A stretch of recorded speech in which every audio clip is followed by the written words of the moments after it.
To get started, we would like to provide an acknowledgement of the traditional lands. So at Royal Roads University, the campus is located on the traditional lands of the Kosepsum and Lekwungen ancestors and families. It's with great gratitude that we now learn and work here where past, present, and future of Indigenous and non-Indigenous students and faculty come together. This is a great time, if you feel comfortable, to test out the chat box. So let us know, where in the world are you joining from today? I am tuning in from Terrace, BC. So I am actually tuning in from the lands of the Tsimshian people of Kitsim-Kalem. I'd like to provide a quick thank you to our Human Security and Peace Building Program area for hosting these string of amazing special topic webinars that bring us all together. So on this slide, you can see our School of Humanitarian Studies, and in the middle, our Master of Arts in Human Security and Peace Building. If you have any questions about our Human Security and Peace Building program, or any of the other courses and programs you see on this slide, please connect with us at learn.more@royalroads.ca. So with that, let's get started. Today, we are here to talk about women and sovereignty under the Taliban. I'm thrilled to pass the microphone over to Dr. Athena Madden, who's going to be moderating today's discussion.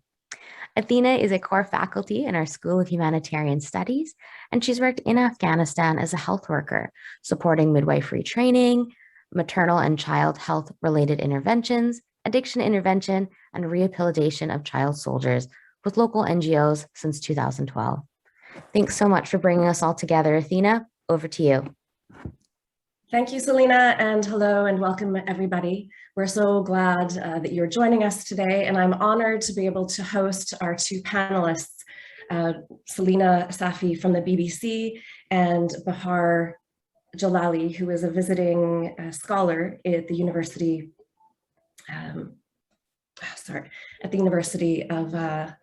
of Maryland. I have a special affinity for today's topic in that the re-emergence of the Taliban in August this year is a timely topic, and as current events are also recognizing that we have, sorry, my child is also joining us, and he's making sure that we are very visibly engaged with the ability to connect and listen to particular aspects of Afghan culture on our iPad. So you may hear music also in the background. As we are reading in current events, we know that there's imminent, the implications of the Taliban taking over Afghanistan has particularly devastating impacts for women. And we know that despite the Taliban's claim that they seek to reinforce a more moderate regime this time around, since the last time they ruled last in 2007, we are seeing actions contrary to those times. We are seeing women largely confined to their homes. Girls are not to be educated, and where cultural music, expression, television, and representational art are banned from both public and private spaces. We also, indeed, since August, have seen the Taliban close primary schools for girls, segregate or restrict access for female students and universities, closing health services for specializing in women's health, and removed women from public office.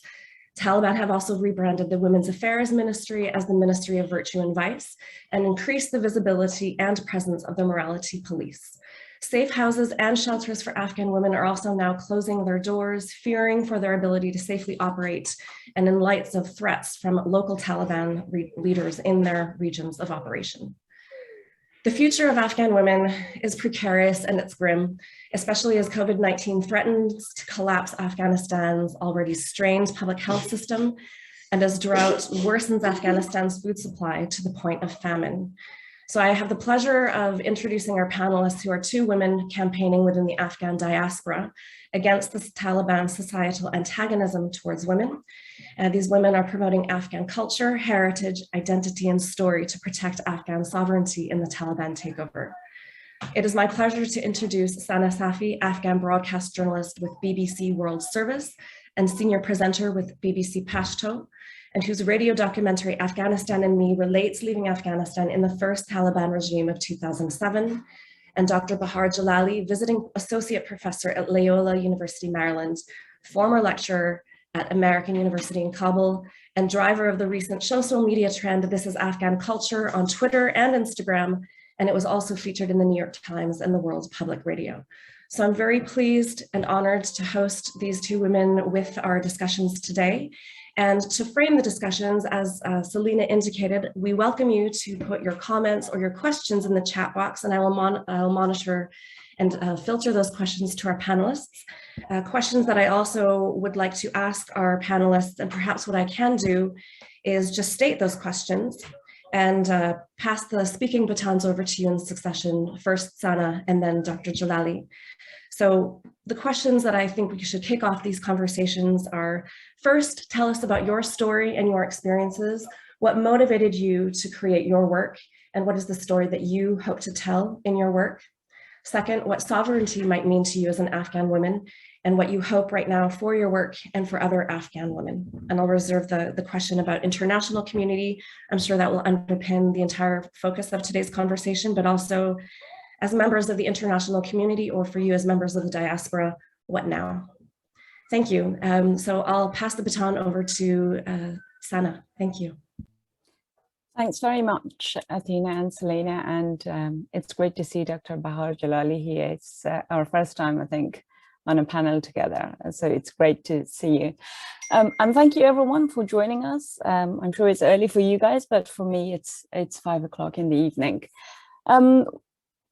A bit about me. I'm Sana, I work for the BBC, and I've been with the BBC for the past nearly 14 years now. I started my work in Afghanistan in the eastern city of Jalalabad. That was in 2006. Then I came to the UK in 2007, but I was born in Kabul and I was raised in Kandahar and Helmand. Because of my father's job, that's why we moved a lot, and because of the situation of the country at that time. So the documentary that you mentioned is really the history of Afghanistan through my life story and through the stories of my loved ones and what happened to just one family. It's the story of the war, the tragedy, in short, the good, the bad, the ugly. Of Afghanistan in about 50 minutes duration, so you can listen to it if you want. It's available on the BBC. My main job at the moment is that I broadcast to Afghanistan, and it is essentially bringing the world to Afghanistan, to Afghans. The BBC has a weekly audience of between 12 to 14 million Afghans. So that's, in a way, you could say that half of the Afghan population come to the BBC every week, and that's before the Taliban takeover. And from now on, I think we might see that the media is slightly experiencing a slow death in the country, and restriction and censorship, maybe international channels or outlets like ours might have even more people coming into us in the near future. That's the first question, I guess. I hope I have answered it. What was the second question? I'm sorry, I forgot.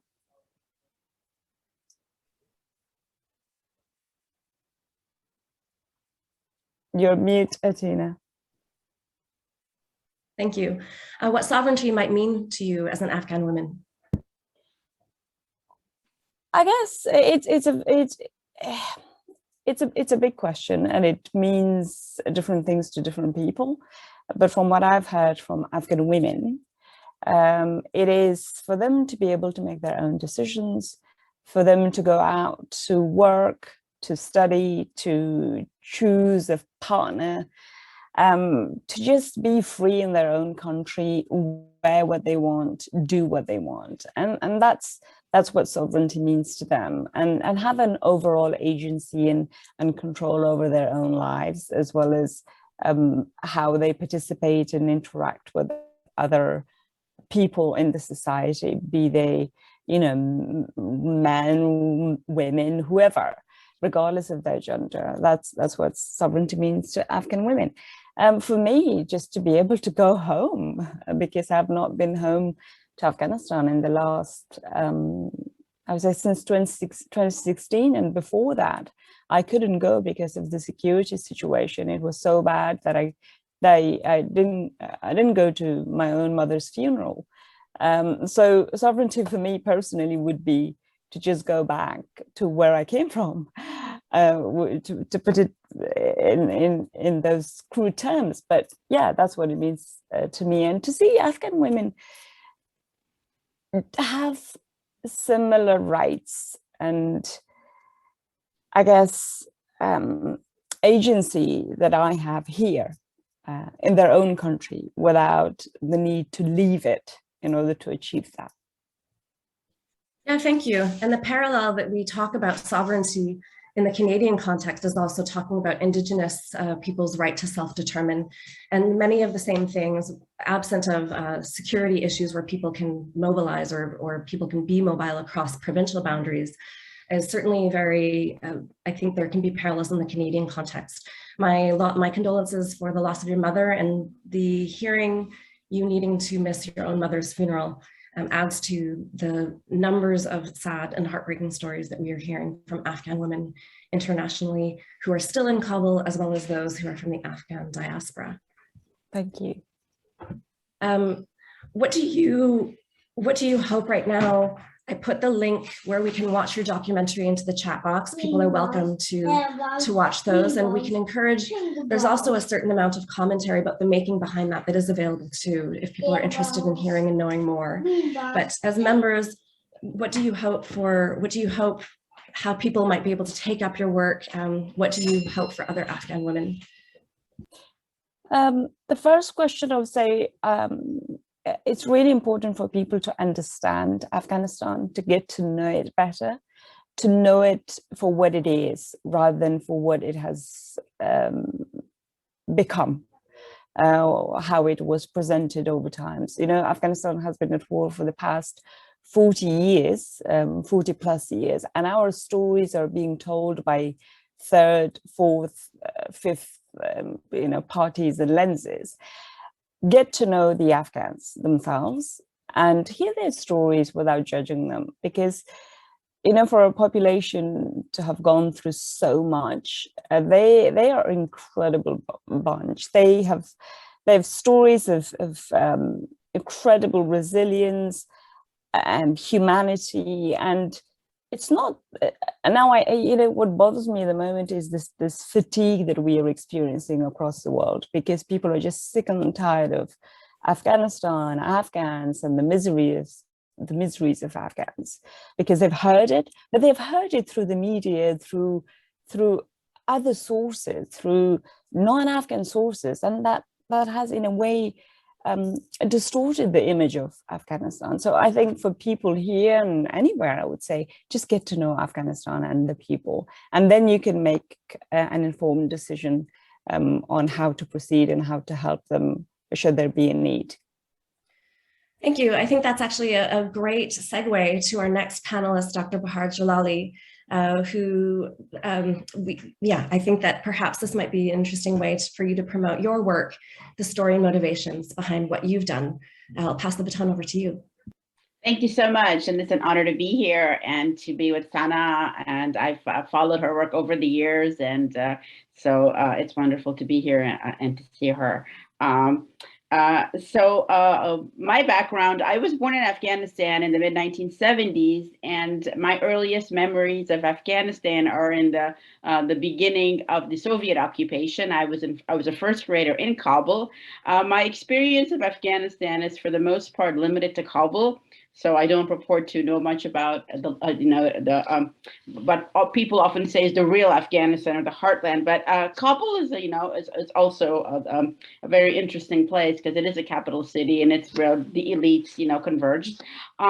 So in first grade in Afghanistan, which was my earliest memories, I remember a very different country than the country that we see today. Obviously, a country that has gone through war for over 43 years is going to become transformed. But for me, especially as a historian of Afghanistan, because I teach this stuff, I've been particularly concerned by the extreme level of transformation. So I left Afghanistan as a very small child when I was about, I finished first grade. I was almost 7 years old. And then, I have the immigrant experience. I became a refugee along with my family, like so many other Afghan families. And I was raised in the United States. In 2003, I returned to Afghanistan for the first time to do my PhD research. I wrote my PhD dissertation on the decade of democracy in the 1960s. And then I returned to Afghanistan in 2009 to teach at the American University of Afghanistan, which was established in 2006. And I was there for about 8.5 years, where I taught Afghan history. In 2015, I established the first gender studies program in the history of Afghanistan. And in 2016, our university was unfortunately attacked by the Taliban, and I'm a survivor of that attack. Although I left Afghanistan as a child, when I returned in 2009 and spent almost a decade there, I feel like Afghanistan is that experience of teaching there for so long has really, made Afghanistan so much part of my identity than, it would not have been if I didn't have that experience. So would you like me to proceed to the next question, answering the next question now? Yeah, that'd be great. Yeah. Yeah, so what does sovereignty mean to me as an Afghan woman? Obviously, as a historian of Afghanistan, first and foremost, I would like to see a government in Afghanistan that's actually run by Afghans. Most of the Taliban are basically the rank and file, especially, are in the people who have really been born and raised in Pakistan, have been indoctrinated by this kind of jihadi ethos that we see prevalent in the Pakistani religious schools called madrasas. So first and foremost, I would like to see an Afghan-run government. That's very, very important to me as a historian of Afghan political history.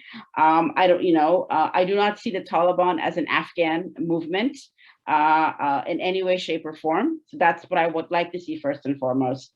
Second, of course, I would like to see the restoration of Afghan women's rights, access to education, access to employment, access to healthcare, access to all those basic human rights. Afghan women have a right to be educated in their country, have a right to work in their country, have a right to have impact on their country. So when we see a foreign movement that's, purports to be an Islamic emirate, but is obviously violating basic tenets of Islam, that is being sponsored and supported by a country, Pakistan, that for the past 50 years has harbored a very aggressive, predatory foreign policy towards Afghanistan. It's extremely alarming for me that Afghan women are now going to be are deprived of their basic human rights, which have been accorded to them by Islam, right? And the Taliban purport to be an Islamic regime. So all of those things, freedom of education, freedom of employment, freedom of movement, freedom of Afghan women to have an impact on society. And when we talk about culture and heritage, women are very much the transmitters of heritage. And so when they're locked up at home, I don't see how Afghan culture can thrive. Getting to the next question, what do I hope right now for my work? So I feel like much of the work in terms of protecting and safeguarding Afghanistan heritage might have to be done from abroad in the diaspora, just because of the security and restrictions that we see the Taliban imposing on Afghan citizens. So I hope that we see more activism. I hope to see more activism amongst Afghans in the diaspora. I hope that there's a realization that they're going to have to take the mantle of responsibility and really, really raise awareness about what Afghanistan is, and also try to keep the world's attention focused on Afghanistan in terms of the humanitarian crisis, in terms of the, of course, the security situation, all of these things, of course, the deprivation of human rights. And for Afghan women, of course, I think that it's time to really change the narrative on Afghan women. And so I just want to show a few quick slides A lot of people think that Afghanistan has always been kind of stuck in the dark ages or in the Stone Age, and that Taliban propaganda likes to say that, we're going back to the Afghan traditions. Afghanistan has gone back in time in the past 50 years, right? The Americans like to say, well, I heard General Petraeus once say that, when we, the Americans, went to Afghanistan, we gave them something that the Afghans never had before. And that's absolutely not true, because in the 1960s, you had an Afghan-led transition to democracy. When we talk about women's rights in Afghanistan, that's something that can be traced back to the late 19th century. Formal rights for the women of Afghanistan is something that began in the late 19th century with the very first decrees that were designed to liberate women from some of the most onerous customs. And then in the 1920s, of course, a much more radical approach towards liberating women, not radical in a conventional sense, but radical in terms of the context of Afghanistan, which meant, rights, protecting women against domestic violence, ensuring that their rights to divorce and inheritance under Islam are guaranteed, liberating Afghan women from some onerous social customs. So we see that. And in the 1920s, we had a queen who herself was a pioneer of women's rights, and here she is. That's Queen Soraya. When I showed this image in some of my classes, because I do teach the history of Afghanistan, people are shocked to see this. They think that Afghan women, or at least the women in the elite families, were always, just disempowered, or they had no voice or agency. And then, of course, the last ruling royal family, King Zahir and his wife Queen Hamera, right? This was a monarchy that was very much moving in a progressive direction within, while also, of course, respecting the traditional ethos of Afghanistan. Now, something which is my area of expertise is 1960s Afghanistan. In the 1960s, from 1963 to 1973, that was actually the first time that we see a transition to democracy in Afghanistan, and there was no international presence in Afghanistan back then. This was an indigenous, Afghan-led democratization, a movement, and that's when we see women being given the right to vote for the first time. We see the passage of a secular constitution, and in 1965, women were elected to parliament for the first time in the history of Afghanistan. That did not happen after 9/11 with the U.S. military intervention that had taken place in the 1960s. I often like to show a picture of my mother because, I asked her, I said, "Do you mind if I show you?" She said, "Go ahead, because this is the reality." Right? I'm not someone to run away from the truth. So the woman here in the middle of this image is actually my mother on her wedding day. And when people see this, they make all kinds of comments.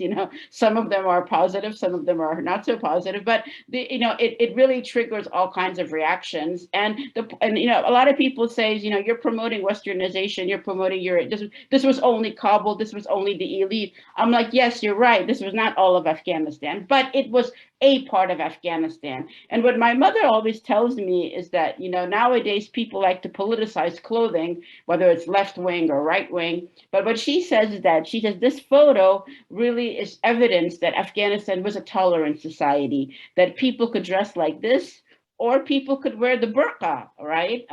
And women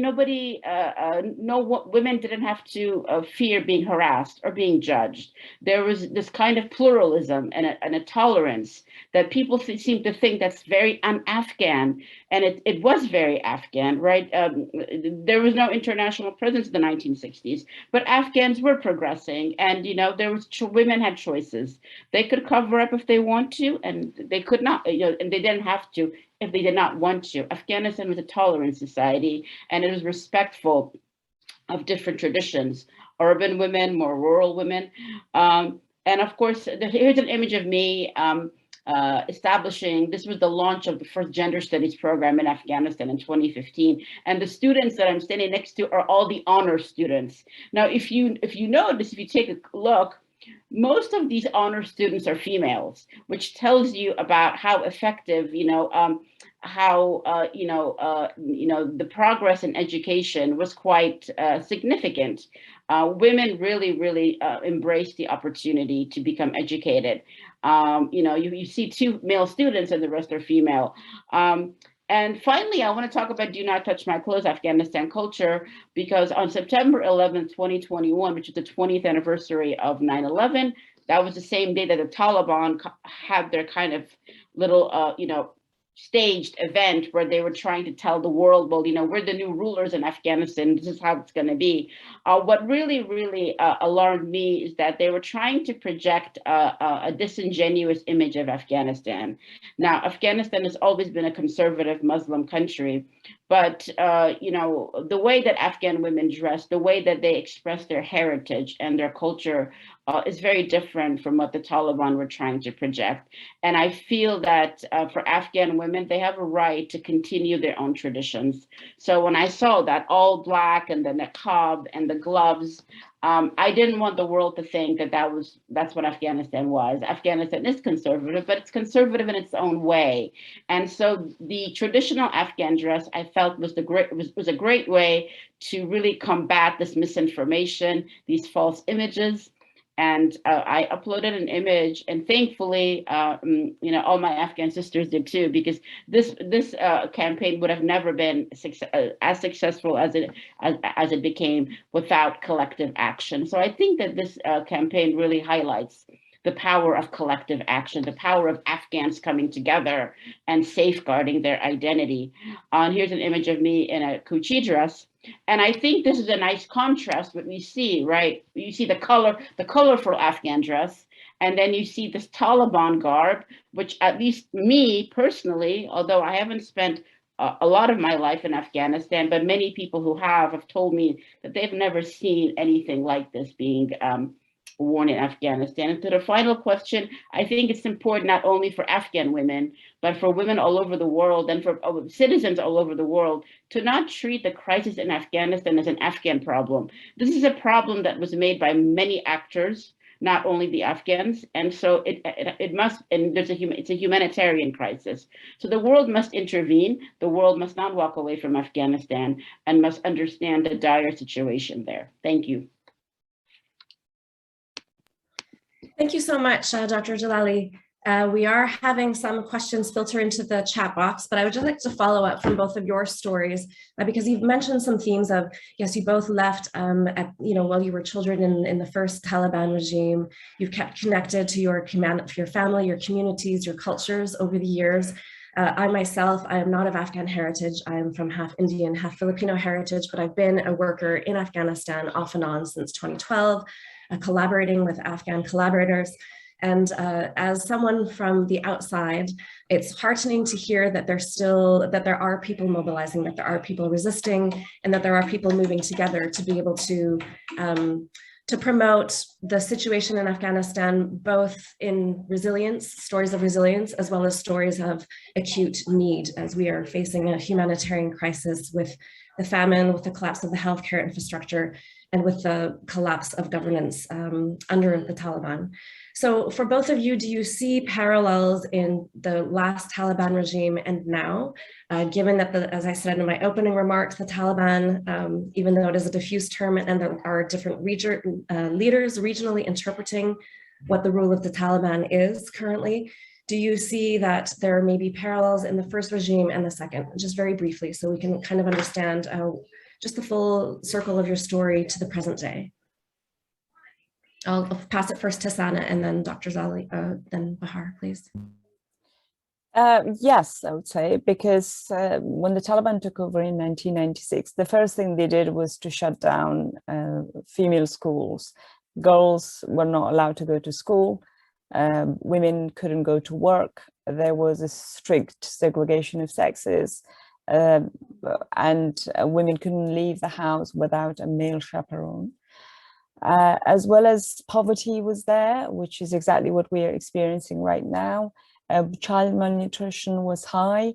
Women or young girls were being sold by families in order for them to afford food and basic necessities, because the West completely turned its back on the country, and the Taliban were left to take care of a very poor country and a starving population. Now, bear in mind that at that time, Afghanistan came out of almost 10 years of civil war, not a civil war, but a proxy war, as well as the Mujahideen war, and then a 3-year brutal civil war. So there was nothing that was functioning. And if we look at this time, or the Taliban 2.0, so far they have not told women to not leave the house without a male companion. They have not made that an official nationwide policy, but they have stopped, or they haven't allowed women, girls, to go to secondary schools. And this is something that is slightly controversial, because they have allowed this policy to local leaders. And in some parts of the country, in about 7 provinces, Afghanistan is a country of 30 plus million people, 34 provinces. And in about under 10 provinces, local officials have decided to allow secondary schools for girls. But in others, there has not been an official nationwide policy yet by the Taliban. Some say that is because they want to use that as a bargaining chip with the West to extract aid and money, because they're running out of money. There's nothing left. Others say no, because they want to appease their conservative elements within the movement, because they are arguing that what did we fight for in the last 20 years if it was to just come back and allow girls to go to schools? But we don't know what the real truth is. So that's a parallel. But what they have done this time around, they've told health workers to return to work, which was not the case last time. They have also asked teachers for primary schools to continue their education, but obviously those people, or those government employees, they don't have salaries, because the money has been frozen by the international community, and aid is not getting through to the local population. Now, women in media, it's another interesting case. Everyone, or the majority of female media workers, have stopped their work, except a few commercial channels, private commercial channels. They're still allowing their female staff to come into work, but they've limited them to the studio-based programs, rather than to go out and report from the countryside, which they could in the past in the cities.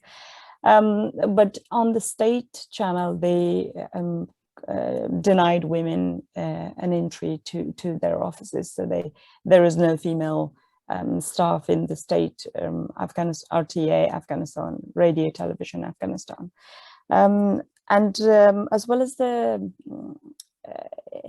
forced marriages. Women are worried that as a result of the Taliban attitude, because it's coupled with extreme misogyny, the local population, or their own families and relatives and everybody else, they have become emboldened by the new regime. So they in a way, they force them to agree to marriages that are not, that's not what they want. So it's, in a way, it's leading way to forced marriages and underage marriages. And that is, I think, a direct consequence of the new regime, because the population, or the male population, they either feel that they need to protect the female folks because the situation is so unpredictable, or they think, well, you know, that's what Islam says, or their interpretation of Islam says that women, if they've reached puberty, you don't have to keep them anymore, they can just go after their lives. And so yes, there are parallels, but some things have changed.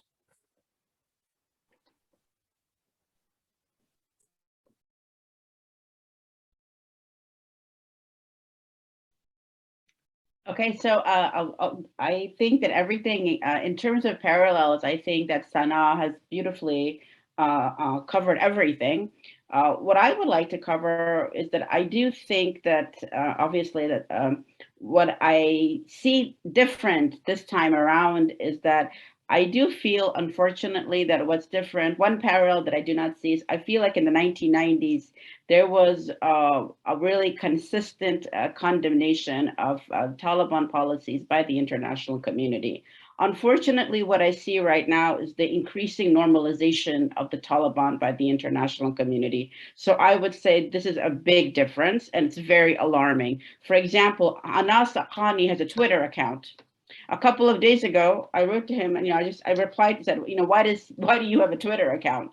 I mean, Donald Trump, whose crimes are not a fraction of this guy, has been banned by Twitter. But Anas Haqqani is on Twitter and tweeting. So I think that's a really blatant example of this normalization.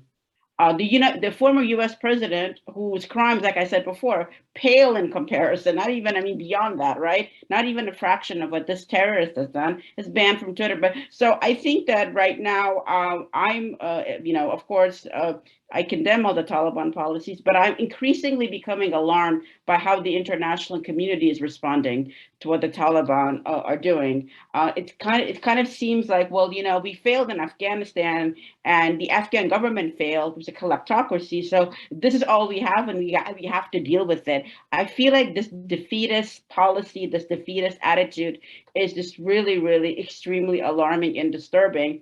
And what compounds that is that even within the Muslim world, you see some people treating the Taliban as national heroes. I mean, the Hamas, of course, they're a terrorist organization themselves, but you see, I've seen things on Al Jazeera that have really, really alarmed me. So this is one, I think, Sana beautifully covered all the parallels, but I think, one of the big disconnects this time around is that we see the Taliban doing the same exact things as Sana mentioned, but now they're being normalized. They're not doing anything different. This is not a nicer Taliban. This is not a more moderate Taliban. But yeah, this time around, they're being treated like they almost are. So this is something that's made me in the past few months really, really irate and really, really concerned for the women of Afghanistan, for the people of Afghanistan, because, in my personal view, I don't consider the Taliban an Afghan movement. So that touches on sovereignty, self-determination. They're a proxy force of Pakistan. But about the international community who came to, rebuild Afghanistan, and women's rights was really one of the ideological planks of the war on terror in Afghanistan. And here the Taliban are back in town, and all of a sudden, Afghan women's rights don't matter anymore. So for me, this has been a significant disconnect from the 1990s. And I know that the world has changed a lot. Right-wing movements are a lot more have re-emerged. So that's something. And also liberals in the West, right? We didn't see any outrage by the Democratic Party, by the young members of Congress, the Squad, by Nancy Pelosi, by Hillary Clinton, by all these Western feminists who 20 years ago made the war, made the restoration of the rights of Afghan women one of the major goals of the war on terror. So I think this is one big difference that we see 20 years later, 25 years later, that's very, very alarming, and it needs to get more attention. Thank you, Dr. Bahar, Dr. Jalali. Just to pick up some of the threads that both of you have mentioned. So first, in reverse order. So first, Twitter. Something that I also see different this way around is the literacy of the Taliban to engage in social media, to mobilize using Twitter, using Facebook in ways, and also literacy in English to connect with the international community to underpin a veneer of legitimacy and a veneer of not being, quote unquote, the uneducated and non-secular forces that they were around, which I think also helps brand that as you said, Dr. Jalali, that almost legitimized force from the international community. And also, I think we have had another webinar where we discussed the international community's contributions to the current regime or the collapse of the government in Kabul, and there are a number of things that I'll have to. Sorry, that is a very heavy topic. So also something I'd like to comment from Sana, you mentioned just talking about some of the experiences of women reminded me of interpretation of Islam and how the Taliban being a diffuse term or being highly localized, there are thank you. There are many different interpretations regionally by Taliban leaders, which I think has contributed to a number of different interpretations and applications of quote unquote policy as the Taliban is formulating them. And one quote from one of my collaborators talks about that interpretation and how if there can't be respect for women at the local level because of differences in interpretation, then how can, as far as from a mother's perspective, how can brothers, sisters, and children follow when they don't see that from their elders? And from that particular mother's perspective, and I resonate with that as you've seen as a mother, just how do we change these dynamics for the next generation when generations have known only war? And that conditioning of hate within the Afghan system because of the misinterpretation and misapplication of Islam is one theme. And then the conditioning of hate within the international community actors who are now, as you said, Dr. Jalali, either overwhelmed or stepping back or enacting when I think the situation of the Afghan people right now is dire, and the international community does still have ties to and has created systems right now which are now the Afghan people are facing those consequences. I'm wondering if I should now address some of the questions in the chat box. We have a number coming in. I'll take, I think, the first one just very briefly from Andrew, who talked about depleted uranium, which showed huge biological impacts on reproductive systems. And can mitigating these efforts directly be an opportunity to educate and make a bridge to raising understanding? I'm not quite clear on the second part of that question, but just very briefly, as far as scope, there has been research shown intergenerational impacts of different types of resource extraction, including uranium. There has been research done in Vietnam. I'm doing research with Indigenous communities in Northern Saskatchewan on this topic, and the project with some California collaborators on resource extraction and adverse health impacts. I don't know, I'm not aware of resource extraction research in Afghanistan, but I'm wondering if maybe I can just make the parallel to health and healthcare and peace building efforts. Sana mentioned that the Taliban now has supported and requested that women healthcare workers also return to work, and that the healthcare system receive and remain intact as much as is able. I think that the link and understanding of healthcare and healthcare work to peace at the community level is not contested. Resource extraction, war, unequal systems of governance also have physical and psychosocial impacts at the population health level. And I think that we'll probably start to see those emerging as time, unfortunately, evolves, because those are the types of impacts that don't receive primary healthcare funding. So this is something else probably to add to the list of imminent areas of concern in this country or in Afghanistan and other countries where we do have resource extraction, Canada being one of them. And I hope that answers your questions. Opportunity to educate is certainly something that does also require activism, in addition to the research that Dr. Jalali mentioned earlier. I'd like to jump to the next question. We see, I think Ailman had a question regarding Taliban and ISIS. Are they in the same category? I welcome comments from Dr. Jalali and Safa if you feel qualified or if you feel knowledgeable about this topic in relation to your story. We do have sources that can very briefly address this from the perspective of human security and peace building, the program. We do have commonalities and differences, but each group, they are considered groups that are radicalized or having underpinning jihadist principles, but they aren't the same. And because I think this is possibly out of the scope of today's webinar. I think I'll leave it at that, and if we have time at the end, readdress it, if that makes sense. Do we have any comments from Sana and Bahar on that line as well? I'd like to say something about the first question, the resource extraction and uranium.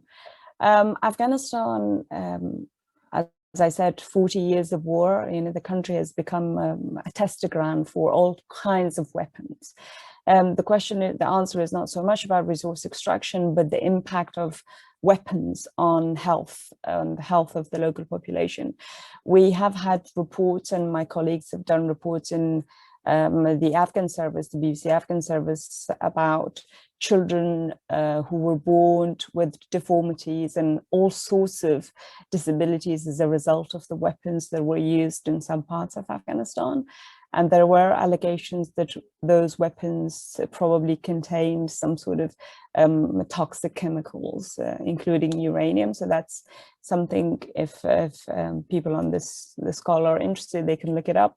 My own colleagues from the Afghan service had done extensive work on that. So those were reports from the eastern part of Afghanistan, Nangarhar province, as well as Kandahar, which were two zones of, as I said, the test grounds for all sorts of weapons, and it experienced heavy fighting, both of those areas. That's one. ISIS and Taliban, one is a national and one is considered a nationalist movement. The Taliban are considered a nationalist religious movement or group. The other is considered a transnational religious radical group. The Taliban prefer the Hanafi jurisprudence, while ISIS is supposed to be not so much into the Hanafi school of thought. So those are another two differences. ISIS is far more brutal and lethal, particularly towards minorities, such as the Shias. Taliban are not on the same category, or they wouldn't call themselves on the same category, because the Taliban call in their official speeches and gatherings, they say all Afghans are one, it's the country of all Afghans, blah, blah, blah. So that's that. On the third, I don't know what the third question was. I forgot. Or maybe those were. No, that's yeah. We only had two, and just to piggyback from your comments on the resource extraction, I apologize. The comments that I had made, there is research coming out on intergenerational impacts of yes, chemical warfare and also resource extraction and toxicity that is associated with, as the resources are extracted, using different types of chemicals also to extract those. And thank you to add to that clarification. Dr. Jalali, did you have any comments to add as well?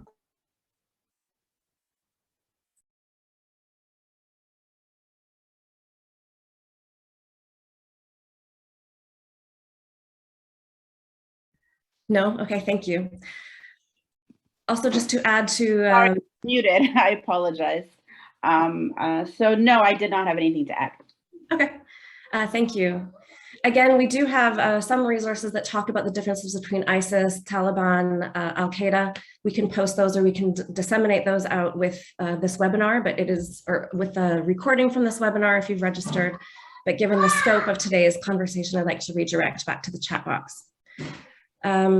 We also have some comments suggesting that people are seeing parallels to the Canadian context, where Canadian women and Canadian Indigenous women have a clear intersection. So thank you for expressing that.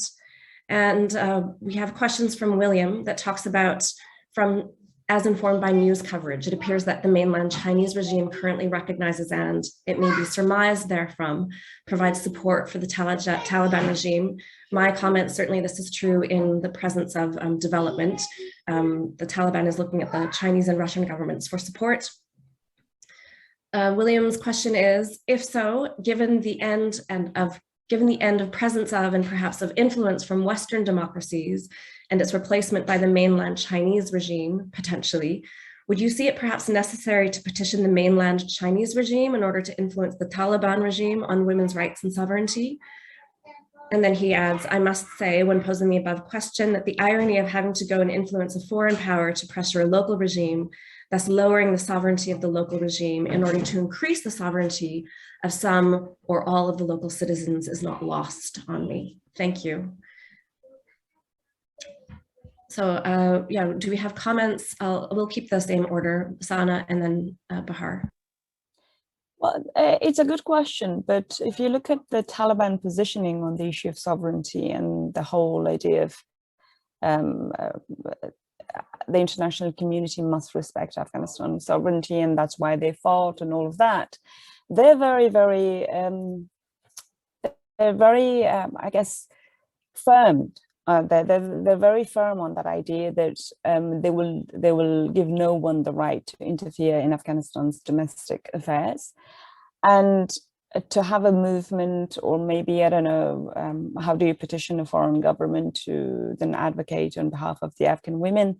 I'm not saying it's impossible, but there is a need for mobilization, and I'm sure organization of a core group that would do that in the diaspora. If it is to come, it will come from the diaspora. But I think Afghan women, essentially what they want is they, not so much the Chinese or the Russians, given their own records, are not, it's not you know, they're not the epitome of democracy, are they? But the Afghan women want Western countries to, if they are sending aid to Afghanistan, or not just women, but men as well, or the Afghan population as a whole, Western countries really depend on their allies in the Gulf regions, as well as the region, Pakistan, Iran, and others. Yes, there are, you know, opposing views, and there are issues between the West and those countries, but they still cooperate in certain areas. So the idea is that they should really push their Arab allies, the Gulf states, the ones the Taliban look up to, particularly the ones that are richer in the Gulf, that they should press them through an Islamic framework. They should really rally around the Islamic world to say, hey, you know, Indonesia is a Muslim country, as well as Pakistan is a Muslim country, and others, they all have female education, they have women who are working, they have a space for women that is better than what Afghan women have at the moment. I think that would be far more sustainable and doable and practical, because as Dr. Bahar Jalali said earlier, Afghanistan is a Muslim country. Over 90% they practice Sunni Islam, so it'd be far more sustainable if the pressure came from the countries that the Taliban look up to, and that kind of change will last as well. Yes, and just to add to that, I read I think it was a few weeks ago, that a delegation of Muslim leaders were you know, talking about making a visit to Afghanistan, or trying to engage the Taliban about respecting women's rights, the rights of women granted to them by Islam. So I think that fits in really well to what Sana just said, is that, you know, the messaging or the advocacy for women's rights in Afghanistan should be, you know, coming from those Muslim countries, because, you know, the Taliban do describe themselves as an Islamic emirate, even though they violate so many Islamic tenets. But I think, you know, for them to be kind of pressured by the Muslim community would have more tangible impact, I think. Thank you both. Great question. Thank you for your robust answers. I'd like to move on to, in the interest of time, and this will be the last question that I ask, and then I'll pass the question answering, or the moderation baton, to Selena. So this question comes from Marie Claire, who asks, with a foreign military presence in Afghanistan for the last 20 years and the lack of will of the American government to remain in the country indefinitely, what do you see as an alternative to a military presence to ensure that Afghans' rights are guaranteed? And I think in some ways we've answered this. Yeah, so we'll go ahead, Sana, and then Bahar, please. Well, if you look at the timeline of the Afghan war in the last 20 years, it was clear from day one that the war was not winnable militarily. It was just not sustainable. And if you look at the casualty figure on the Afghan side, the civilian casualties, the Afghan security forces, you could tell that the war was taking far more lives and it was just not winnable.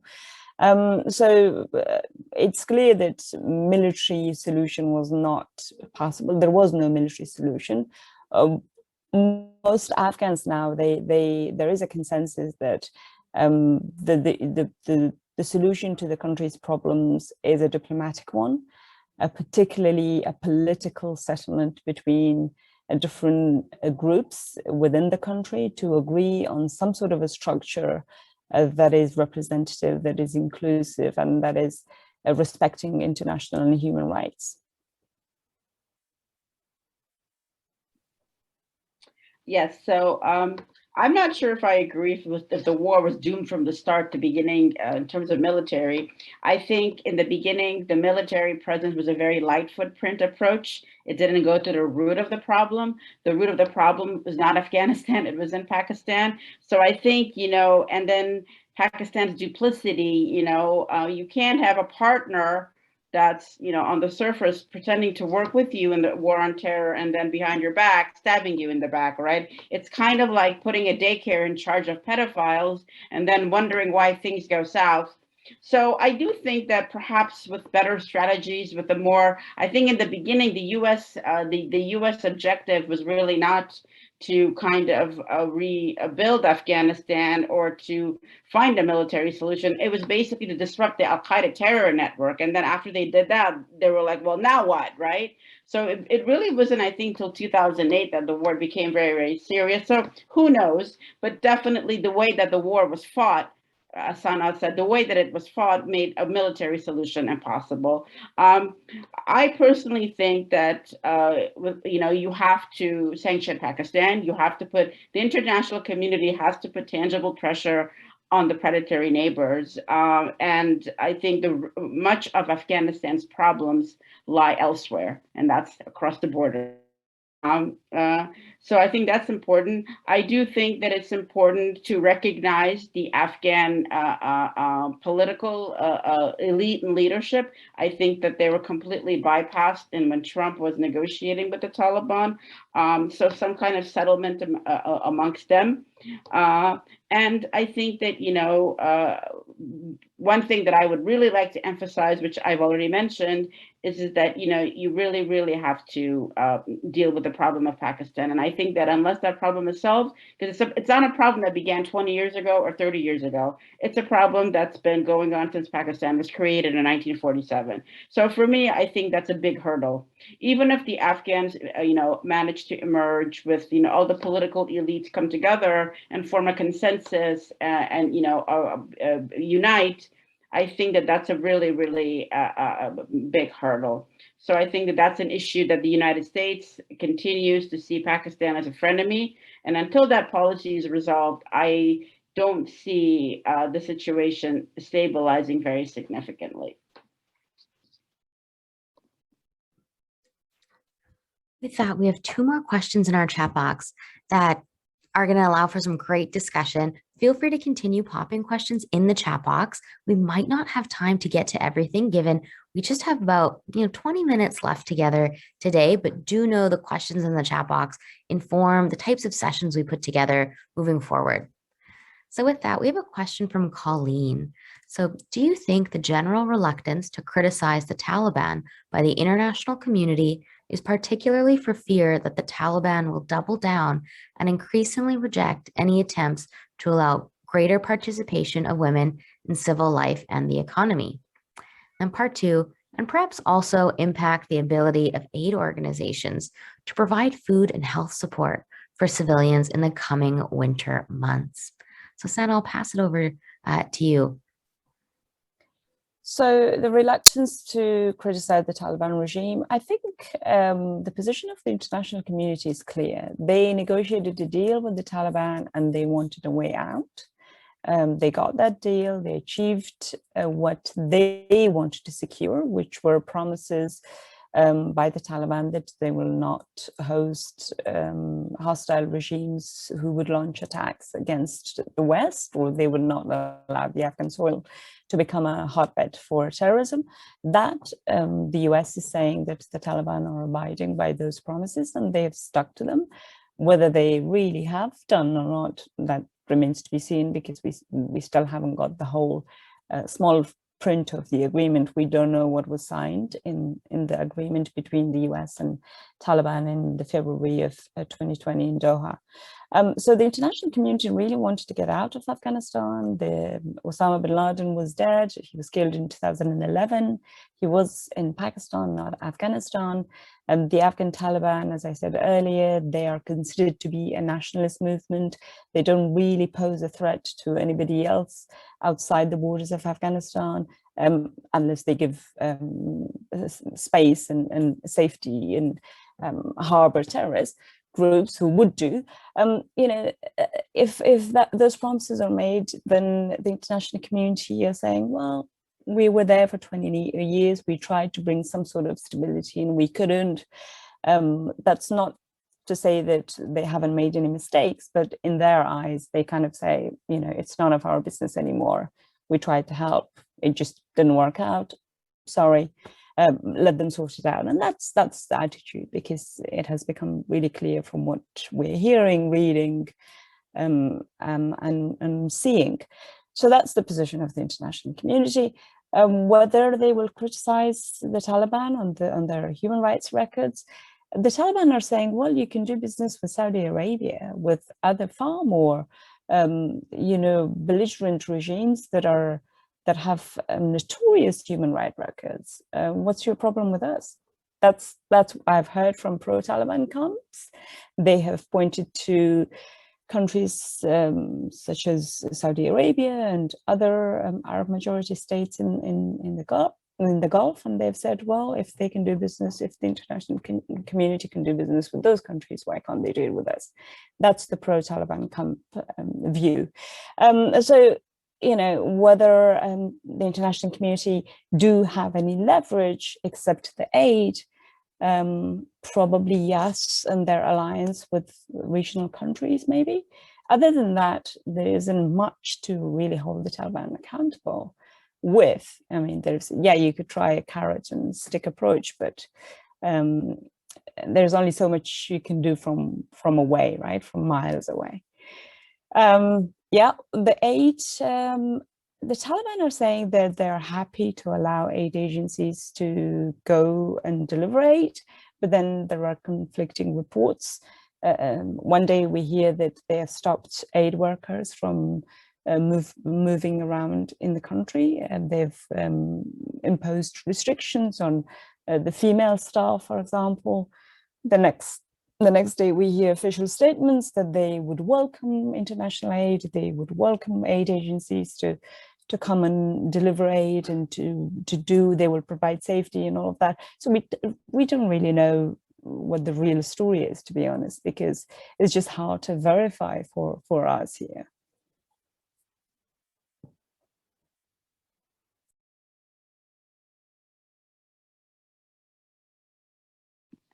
So the question is the general reluctance to criticize the Taliban by the international community, partially for fear that they might do even worse things. I don't think that I don't think it can get worse for women of Afghanistan. So no, I don't think that's the reason.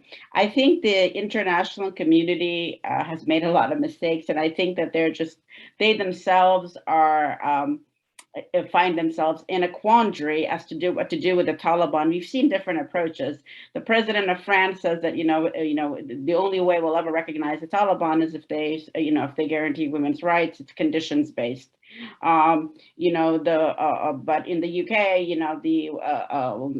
the UK Prime Minister sent an envoy to meet with the Taliban. So I feel like the international community initially was like, what do we do now, right? I mean, of all of the experts, in the United States, the Congress, there was a bipartisan Afghanistan group. and I know somebody who served on that group, they basically gave their expert advice and says that, you can't withdraw from Afghanistan unless it's conditions based. Their advice was not taken, and I think in many ways, many people did not anticipate the Taliban to retake power so swiftly. And now I feel the international community is kind of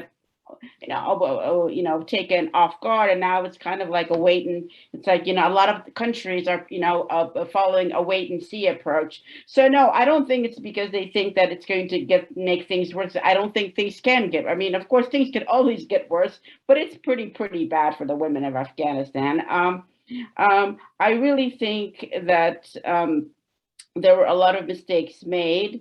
And like I said before, this goes back to what I said earlier, right? I think this normalization really has a lot to do with their own failures. I mean, the wife of Zalmay Khalilzad wrote an op-ed that, something, hey, the Taliban have changed, which is absolutely preposterous. So I think some countries are trying to save face. And they're trying to cover their mistakes. And that's probably some of that has to do with the reluctance to really criticize and condemn the Taliban, because much of the Taliban's success is due to this very haphazard, very irresponsible withdrawal that President Biden went against his own national security advisors, the way that he withdrew from Afghanistan. All of the experts, right? None of the experts advised them to withdraw in the manner that he did, right? And there's a lot of consternation by very high level figures in America, like Hillary Clinton, like Condoleezza Rice, like the Afghanistan group, like David Petraeus, and I can go on and on and on. So I think a lot of the reluctance has to do with that. The mistakes, and now trying to deal with those mistakes, and just being overwhelmed by the sudden fall. Nobody thought the Kabul government would fall, even though US intelligence did provide that information to the State Department. And for the second, aid, I don't think it's smart to really rely on what the Taliban put out. One difference that you see with the Taliban today is they're much more media savvy, I think. They're desperate for international recognition, and they're going to, they're going to say stuff like this, to try to make themselves appear, a workable government. I've heard Afghans on the ground complain that, even if the aid is delivered, even if the Taliban does allow it, they're going to steal it. We have a famine right now. And so that's the way that I see it. I think that the international community's reluctance to criticize the Taliban really has more to do with their own failures and their own mistakes than the Taliban. Thank you both for that. So Colleen's question allowed us to explore a little bit about, how are we here? And Melissa's question allows us to look towards, what could come next? So Melissa has asked, do you see possibility for peace building towards women's rights from NATO countries, Scandinavia, etc., or would it be better to receive from UN countries that did not participate in the war with the US? So Sana, maybe I'll pass it over to you. Again, I would say I was in Amsterdam. I came yesterday, and those countries, the Scandinavian countries and most of Europe, they've got a lot of issues of their own, and Afghanistan is very, very low on the agenda of the entire world, but particularly Europe. They've got their own issues to deal with now, especially now with COVID. I think the only support and help that may be given to Afghan women would be through the advocacy of Afghan groups and female Afghan groups on their own, with the help of 1 or 2, 3 people who will stand with them and raise their voices, some strong voices. That's how much it would be. And then the UN is obviously busy with the envoy, Deborah Lawrence. She's I think she goes to Afghanistan back and forth. She meets Taliban authorities on the issue of women a lot, and she also goes to regional countries to negotiate some sort of a I don't know, an alliance to pressure the Taliban into changing their attitude towards women. that's all there is at the moment. More than that, there aren't any signs of anything more that I've seen, and I don't know whether that will change in the future or not. But it, like anything with Afghanistan, nothing can be predicted. Maybe things could change. We never know. Yes, so I unfortunately see a lot of silence on the issue of Afghan women's rights in the international community right now, and I think Sana also touched upon this. So in the immediate future, I don't see a lot of interest or focus there, unfortunately. Just because I don't think it's politically expedient right now, or I think, like Sana said, there's a lot of other issues to be dealt with. Now, something that can happen that could perhaps be a little bit more has more potential, I think, is if you have regional countries, right? For example, Turkey. There was a story, and I don't know if this is true or not, but maybe Sana probably knows more because she works in media. There was a report from Middle East Monitor, Middle East Eye, that Turkey is going to be establishing female schools. And I didn't see it in any other major media outlets, which is why I question if this story is true or not. But supposedly the representatives, and this was in the Turkish foreign minister announced that Turkey was going to establish some girls' schools, and they had procured Taliban permission to do that. Now, the Turkish government has made statements that make them seem friendly with the Taliban, so when I first heard the story, I didn't really know what to make of it, because I know that Turkey and Pakistan have pretty good relations. The president of Turkey, Erdogan, is a former student of an Afghan Islamist, Gulbuddin Hekmatyar. So, given my own political views, I wasn't too crazy about it. But if they can establish quality schools, then I think that might be a more tangible possibility. A country like Turkey, United Arab Emirates, other regional countries, that could perhaps, maybe even work with the Taliban. Like I said before, there was a Muslim delegation trying to meet with the Taliban to try to convince them to lift the restrictions on female education, female employment, all of these things. So as far as Western countries are concerned, I see a lot of silence. I see a lot of disinterest. So I don't see a possibility in the near future, unless, but it remains to be seen. This report that I heard about Turkey made me think that perhaps there's more potential within the region. Now, I don't know what I think these are the schools, like the Afghan Turk schools or private schools, but I think if regional countries could somehow even try to work with the Taliban to establish some sort of schools that are of a quality, then that could have potential. United Arab Emirates, Turkey, maybe some of the Central Asian countries, although they're, some of them, their attitude towards the Taliban is very, very negative. But I see perhaps that more of as perhaps a possibility. But it really, really remains to be seen right now. I think the situation is very fluid, and until things become more solidified, it's going to really just remains uncertain. Thank you both so much. With that, it looks like we've come to the last question in our chat box. So Athena, I'll pass it back over to you to give us a little recap of what we've shared and some closing thoughts. Thanks. Thanks, Selena. And thank you, Bahar and Sana, for your wonderful, illustrious comments, very informative, and also helping us understand our own relationships with Afghanistan and Afghan people and the situation in Afghanistan. And life is also happening very significantly for my toddler in the background. So thank you for filtering out that noise. Selena, you mentioned that there's another question and I'm not seeing it past Melissa. Did I miss something or would you like me to wrap up?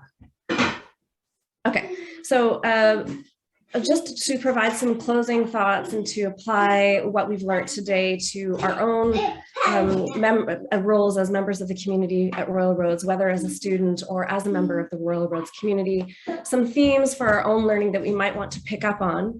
And also I would like to promote, we have one more webinar in the series that's coming up, and Selena can mention that before we leave, that also discusses internally displaced peoples of Afghanistan, and also picking up from some of the themes that we've had today. And so for our own learning, some things that we might want to continue to look at ourselves for our own